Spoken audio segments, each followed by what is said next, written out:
them a new pad. The old pad just had too much build up on it. So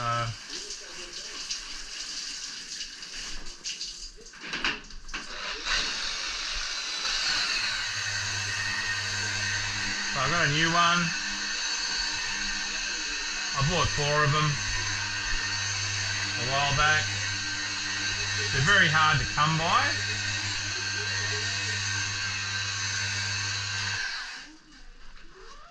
Yeah, they're very hard to come by, these pads. So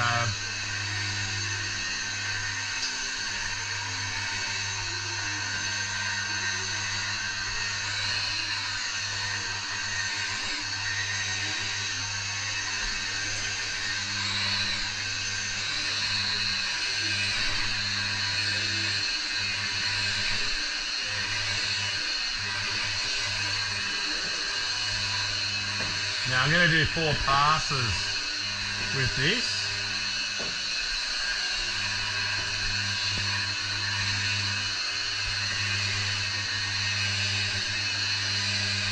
Except,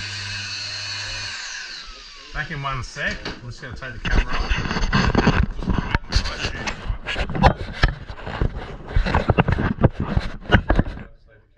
Back in 1 sec. We basically wanted to create a threshold here. Handmade the tags with an old draw knife, and then just knocked it in there for authenticity so it looks like an old lower beam timber frame structure. Awesome. The cool part about this room, your built-ins were there, we just painted them. And look, you need this. Oh my gosh. It was falling apart from the inside out. We just ripped it all apart and then gave it a little bit of detail. This is the outlet into the top. You built this too, right? Yeah. Oh my god. It looks amazing. And it feels so It has rubber bottom, so now it'll go nice and smoothly on here. So if you want to create an island, it's the best. And it fits a little bit. Yeah, it does. It feels so much bigger in here. Now you guys have cultural indications and really, really love it. It's pretty organized.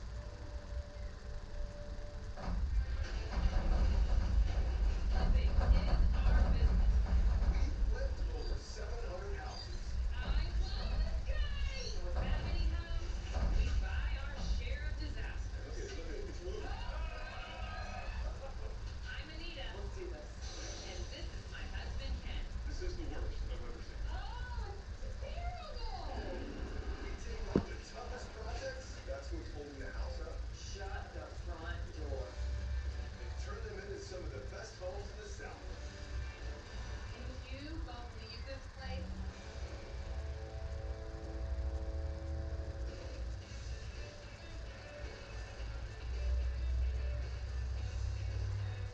We're shaking.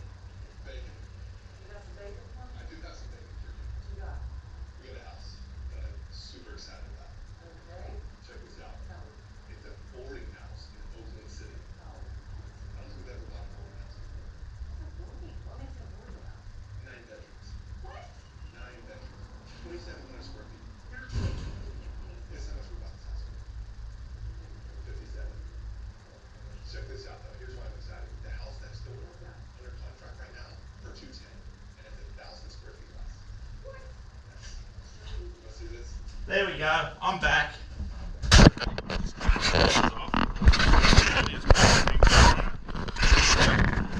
Back on the noggin.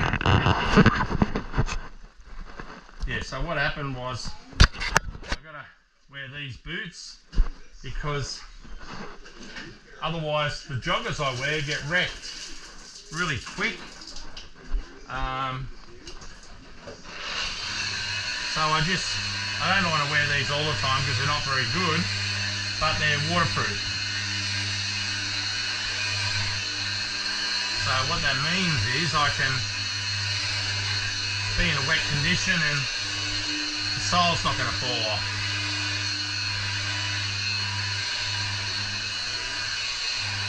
Whereas my other shoes tend to not last as long. They're not made for water.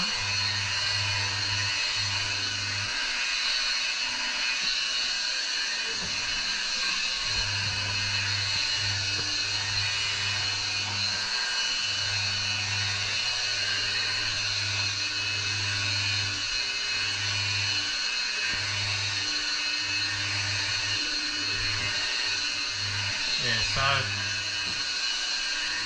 I wear these when I'm polishing.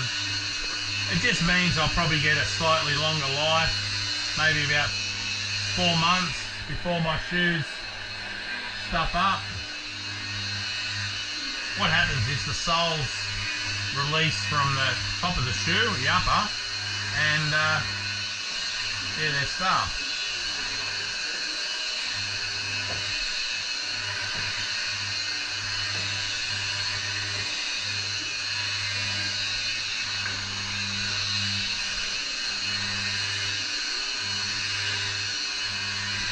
They're nice and slow. There is no way you can rush polishing, unfortunately.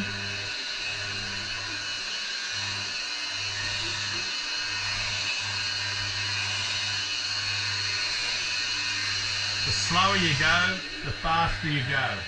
The job gets done. The faster you move, the slower the polish job goes. And that's mainly because you don't get a good cut.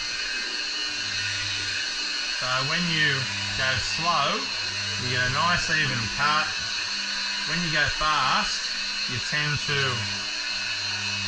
get a real uneven cut. As well, it just doesn't come out as even. That's the best way to describe it. Whereas this, if I take my time,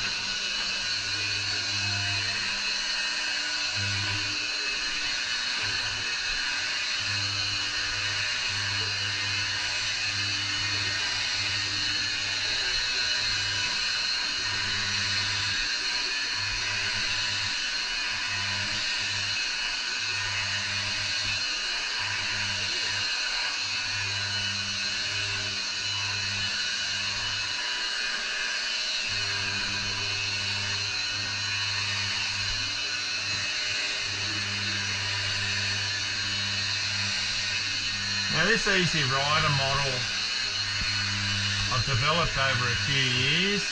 It's got an exact rocker in it. The concave's pretty well the same every board, about 3/4 of an inch or 20 mil of concave or 18 mil of concave in the nose, and it goes all the way through to the centre. It gets slightly shallower as it gets to the centre. Now, they are a great nose rider. Anyone can nose ride on one of these. They're meant for making it very easy, and that's exactly what they do. Righto, so now I'm working my way back, nice and slow. What I'm hoping to do here is cut the wax completely off, and if you do that, then the 800 and 1200 will just get these scratches out, and then it'll buff up really easy. But I'm going extra slow, and that's letting the pad actually cut. And I can tell by looking at where I'm cutting, if it's not cut back properly, it'll show up, and as the water won't spread perfectly on it, it'll separate. So at the moment, it seems to be going really, really well.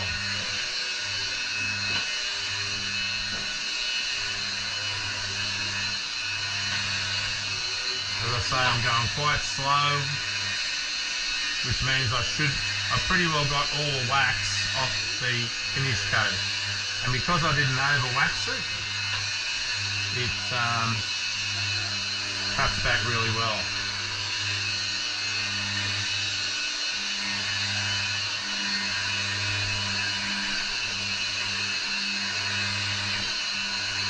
There we go.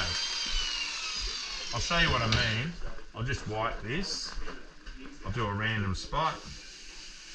Right, so see how I'm drying this?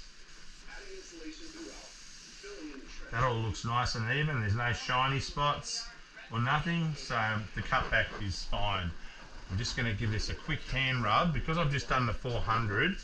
I just want to make sure there's no lumpy bits around this rail because it's a soft rail. It's a 50-50 rail, or 60-40, but before I do that I've got to take this paper off because I don't want it to stick. While it's hot, you can release it still.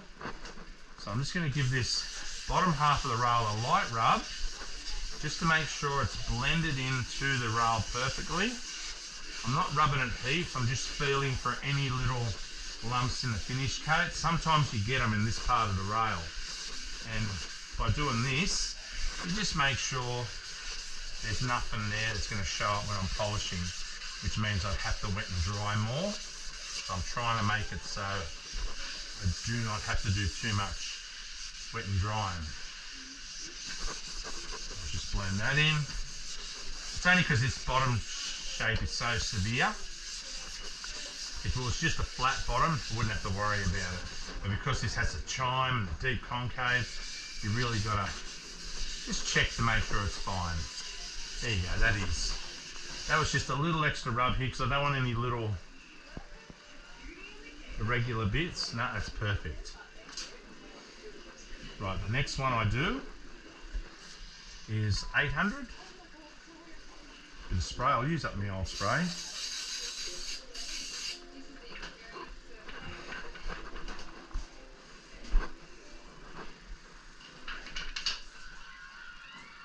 Yeah, set it on here. Right. Now I'm going to do 4 passes with the 800. Looks quite nice, this. Now the 800 doesn't bite in too hard. I'm just getting rid of the scratches of the 400 now.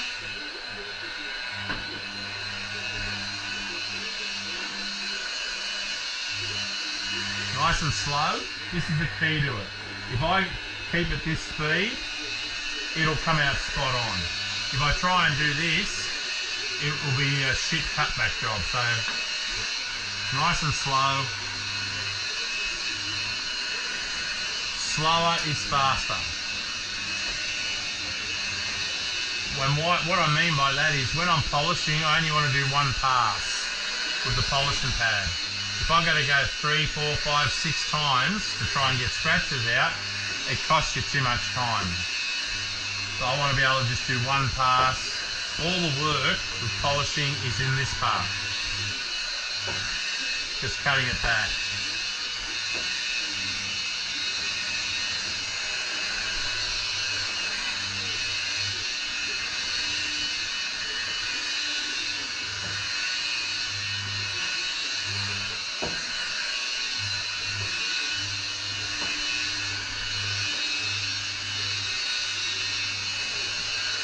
I really like the Easy Rider too. It is, the reason I like it so much is it's a very even looking board. It doesn't look too nose wide or anything like that. It just looks really balanced. It's just my interpretation of a deep concave nose rider. But it's been a really popular board. I've done shitloads of these and all levels of surfers. I had one of my team riders once. He was only young at the time, but he found it too easy, you know, because he was quite a good surfer, and he could stand on the nose all day long without no effort. Okay, and so he got a 60s pig, which he ripped on, or still does, but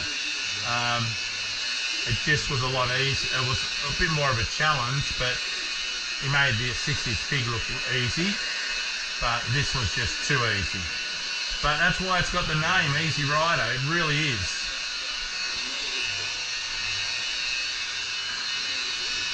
I developed this board with Rod Auburn.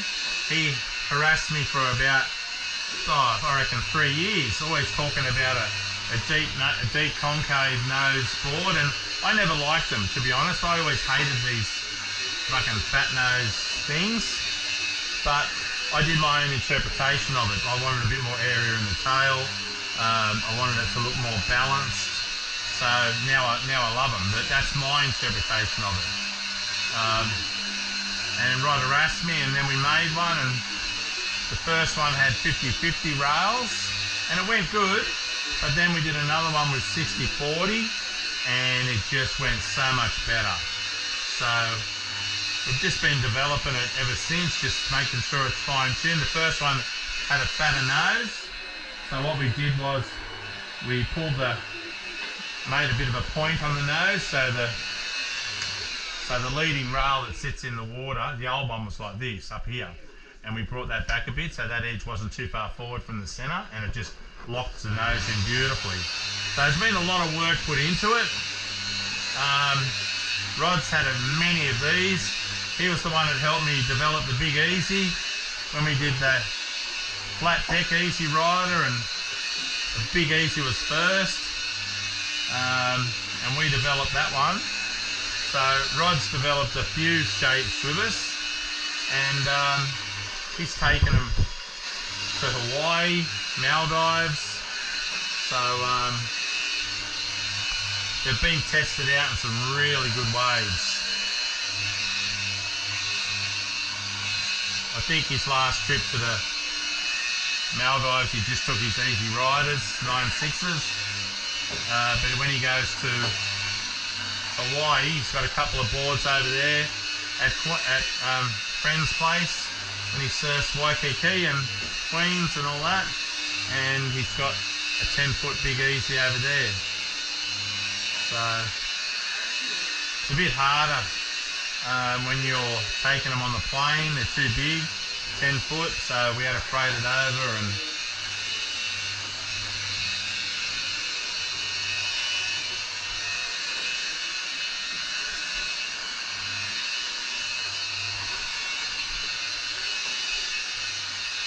slow and steady wins the race. See how I'm not rushing? I'd love to, but I'm just taking my time.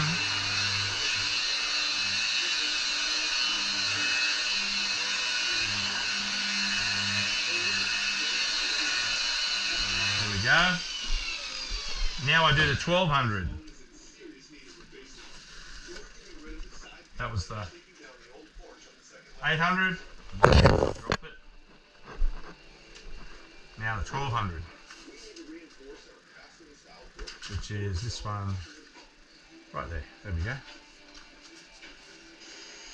Where'd that one come from? So I've got my 12, got an 8.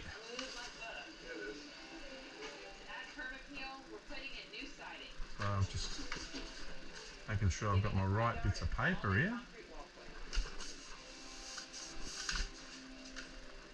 What's this one? Yep, I did my 800. So I've just got my sandpaper mixed up. I've got my 12 there. Is there a 12 written on this? 800, yep.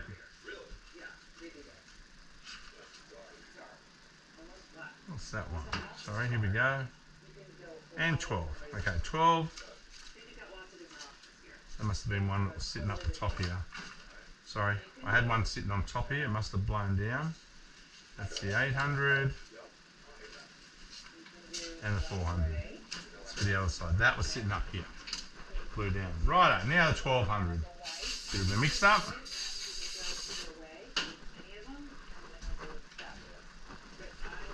So 400, 1200, oh sorry, 400, 800, 1200. There we go.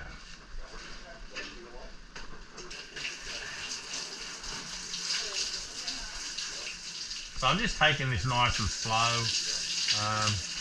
There's no rush. I'll text Dave after I finish this and work out whether I'm going to get it sent to him or whether he's going to pick it up.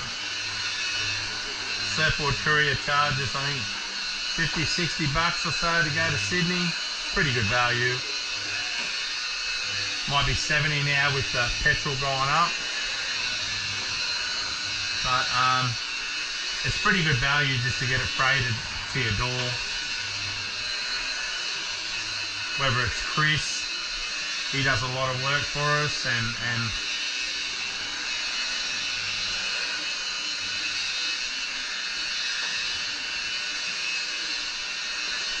so this 1200 is hardly cutting anything. It's just taken a little bit off to get the scratches from the 800 and 400 out.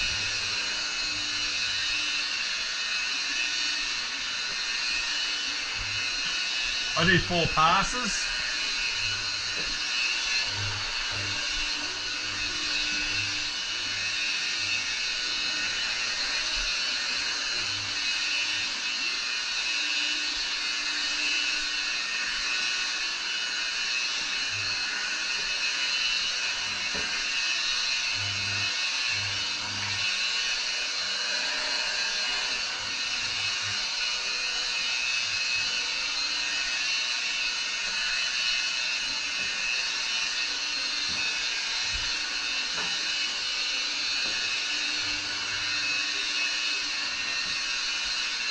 You can see the white, that's bits of the fiberglass.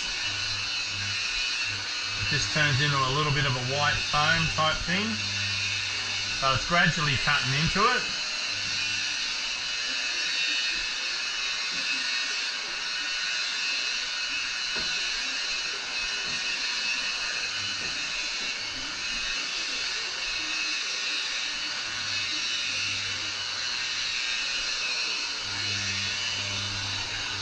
And the next board I do is Cookies, which is for my friend in Bali, and I do it for Jeff Hayes. He's got a 10-foot seagull with a nice spray fade. Tequila Sunrise. Tequila Sunrise fade is probably the best way to describe it.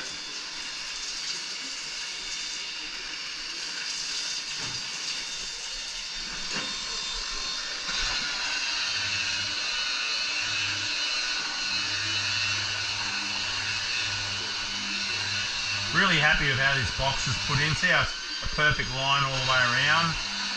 Never ever put a pin line around your box installation. So dodgy.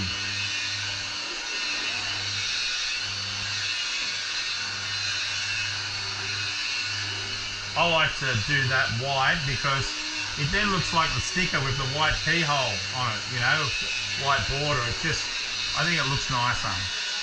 Some people match the colour to the board, but I like to do it this way. Now this run, I'm going to make sure I don't speed up, okay? If I speed this part up, it means there's more scratches left in the board. So, especially the last pass, I want to do it nice and slow. Because I want to just buff it up in one pass. I want it to be really good.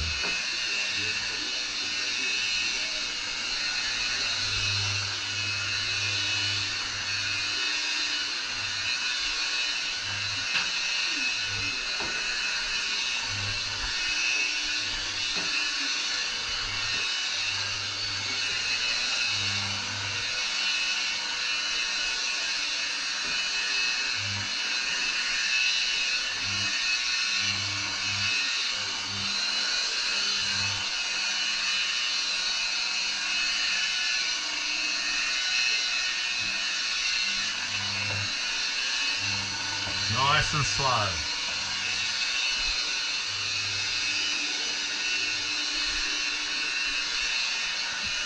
This is the most boring part of polishing, but it's the most important. If you don't get this part right, everything else just falls apart badly, you know? It's the most unexciting. People don't find it very interesting to watch. It's not cool like people running gauze over the rail of a surfboard.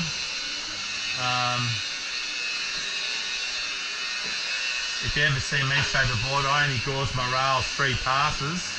So I've seen videos where they spend all day fucking gauzing them, which I don't get. You should have your rail shaped right before you even start gauzing. But that's what people tend to, what do you call it, identify shaping with, is the gauzing.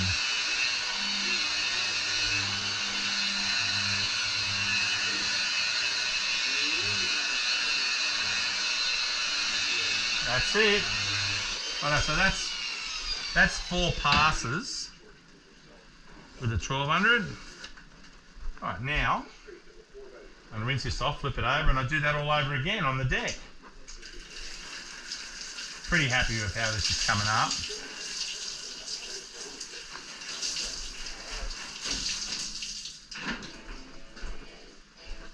Looks really good.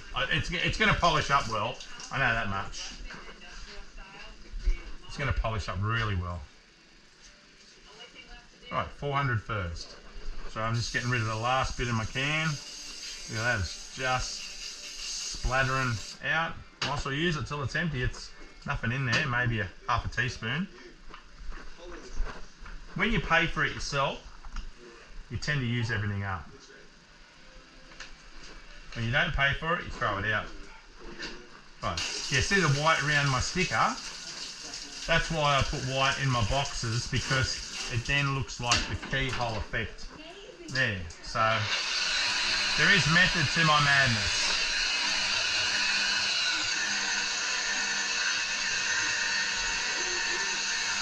Nice and slow. See how the water's beading off, right? When it's cut back, see there? See how it doesn't bead anymore? That's how you tell whether you've cut it back enough to start off with. There'll be little patches, and I'll show you what I mean. See, just there you can see a couple of little patches where it's not quite cut. And that's what I'm looking for as I'm doing this.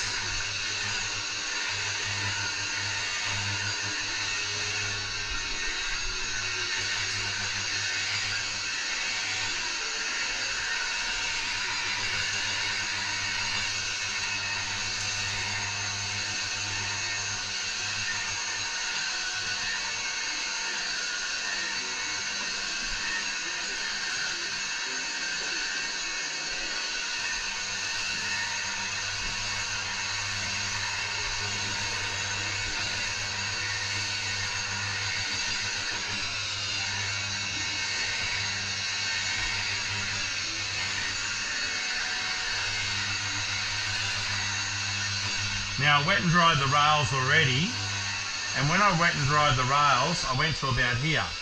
So as you see, when I'm cutting back, I go past that a little bit. See just there, see how you can see like a little patch? That means it hasn't been cut back enough, but one more pass, bang, got it. So that's what you're watching out for, how the water sits on the board.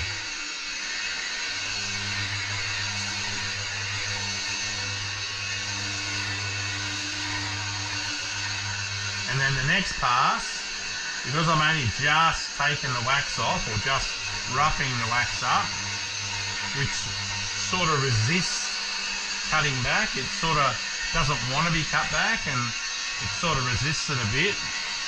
But once it bites in, there we go.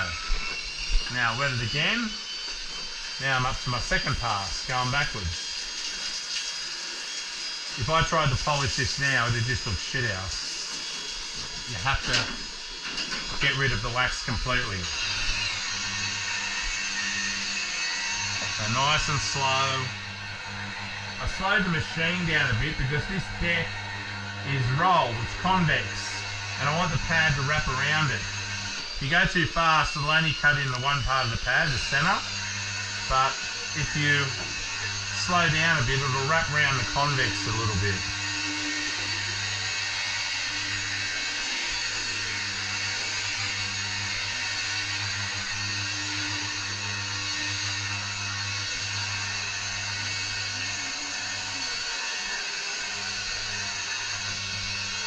that little bit there that's not, that no water's on, that means it hasn't been cut back. So it'll be right. The next pass will get it.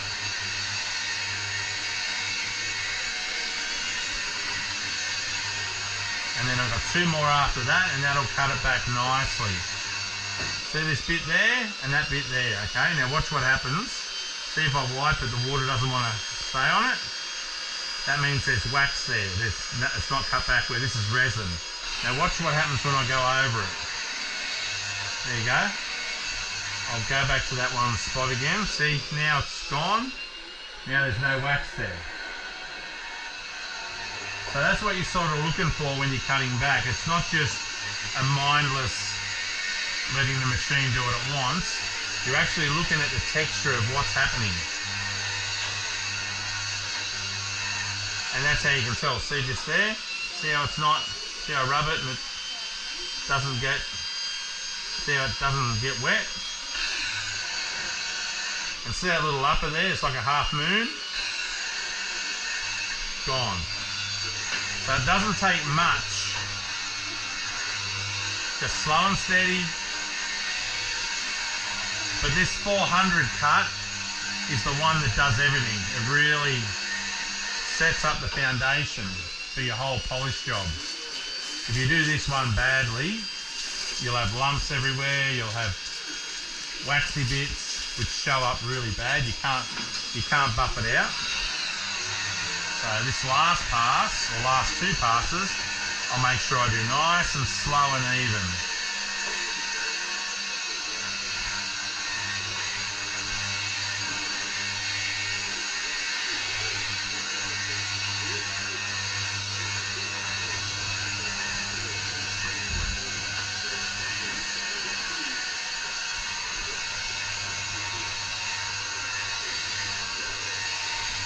And once I cut this back, I'm just going to go and have a coffee, and then I will come back and buff it.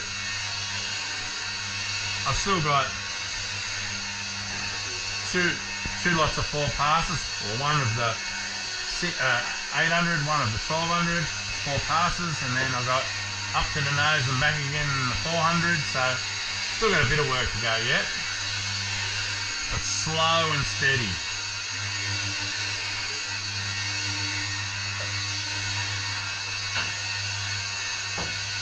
I see people cutting back and their machine's going flat out.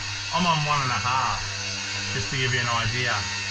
And this machine, I think, goes up to 6. So I'm right at the bottom end of revs. Revs means how many times it turns around per minute. Righto, so that's that. Now comes my last pass of the 400.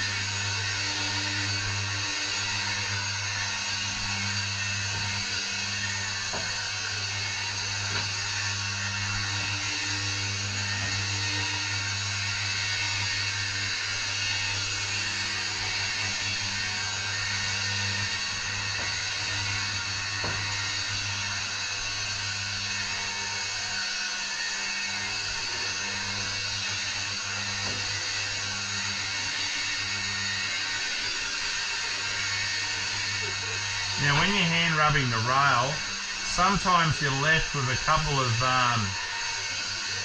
tiny little things along the rail that aren't cut back enough, and you normally get it with the machine, but when you get to the buffing stage, if they're still there, it shows up dramatically in the polish job.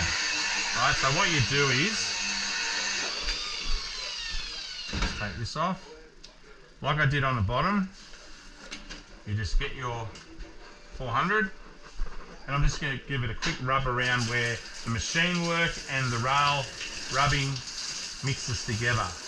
It's only about 1 inch all the way around, but normally in this area here, sometimes you can have a little upper or something, okay? So you just get your 400, just give it a light rub, And we're just making sure that's all blended, okay? So there's no spots that... You don't have to do this. I've just found it's easier to do it now than when I'm buffing the rail and find a spot. I just find if I do this, normally I don't ever have to do it once I start polishing. Because the 400 bites in pretty quick, and I can feel it with my hand as well if there's any irregularities. Righto? So that felt all good. Now comes the 800.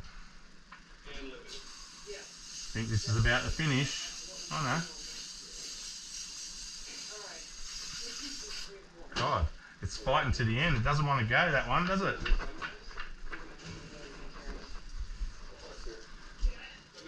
There's the lady in the garden and shed. How you going, doll? Oh.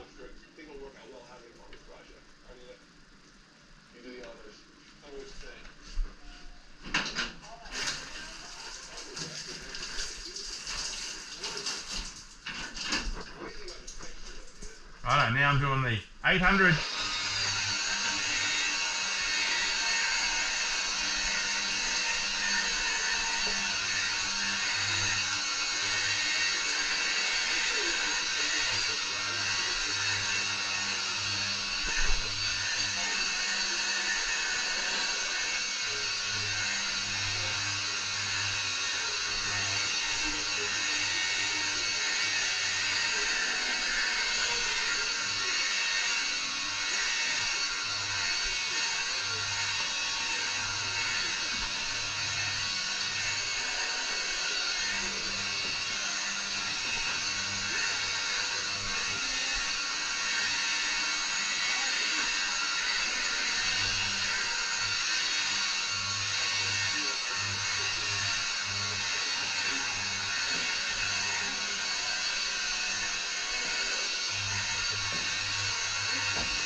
Getting there.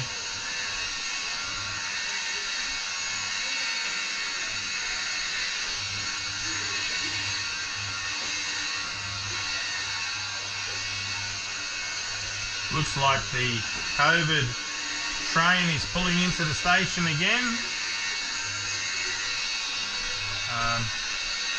And a few people we know got it again, or for the first time.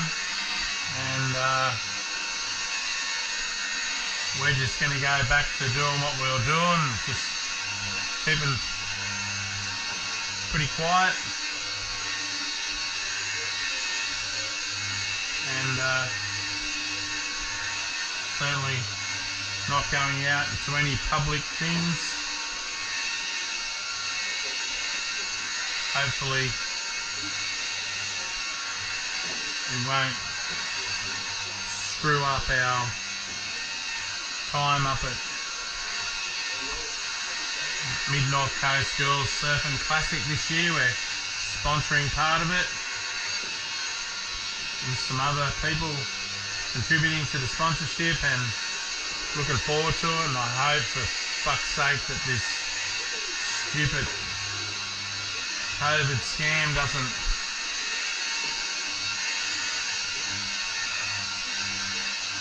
affect that again.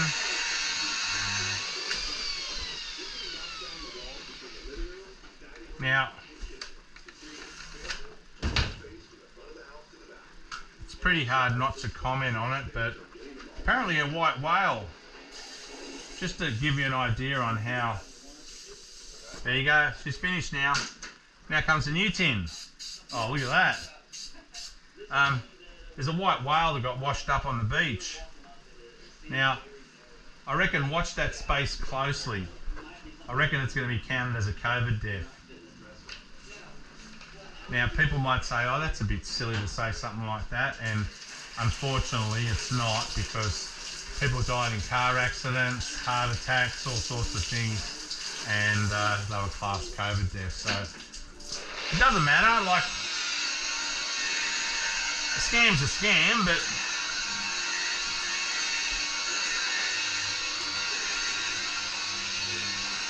I remember talking to one guy that had a freight company, and he handled a lot of the rat tests going out, and every truck that went out was $2 million. And he said the trucks were just driving out non-stop. Now what you've got to realise is it's basically a license to print money, you know.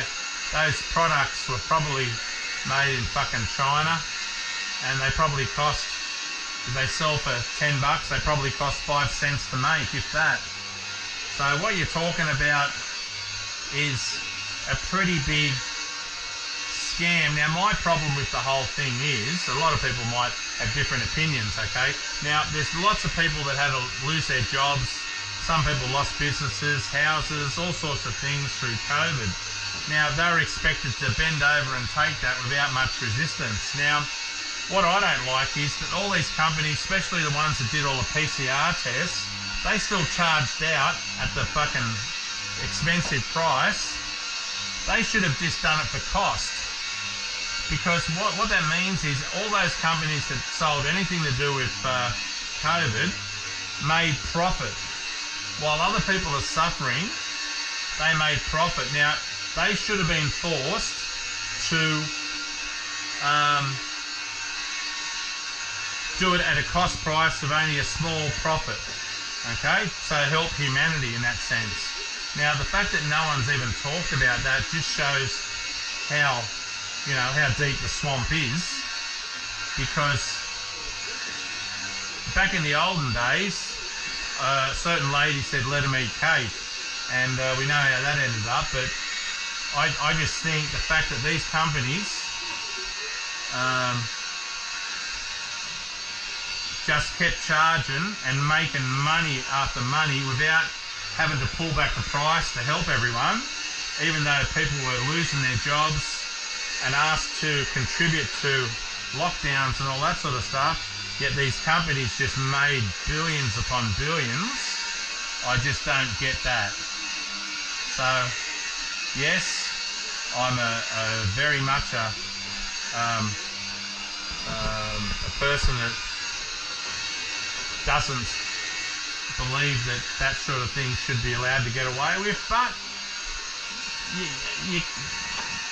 you see the corruption in the government and world when you see that type of thing happening.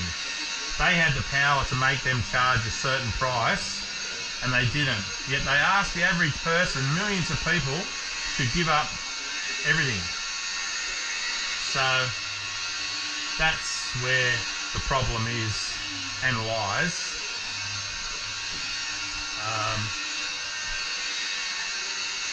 But a lot of people will say, nah, that's not a fair way to look at it. And I go, well, I can't help it. Forrest Gump's mum said it the best, stupid is as stupid does. It's like, really, the reality of it is,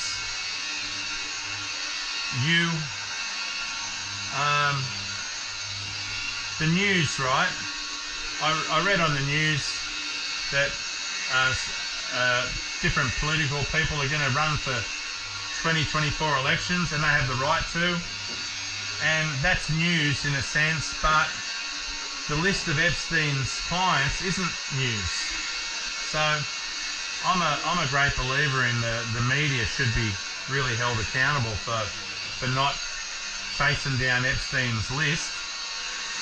And just to give you an idea of what I mean is, when was the last time you heard anything on the news about, what is it, Prince Edward or whatever his name is?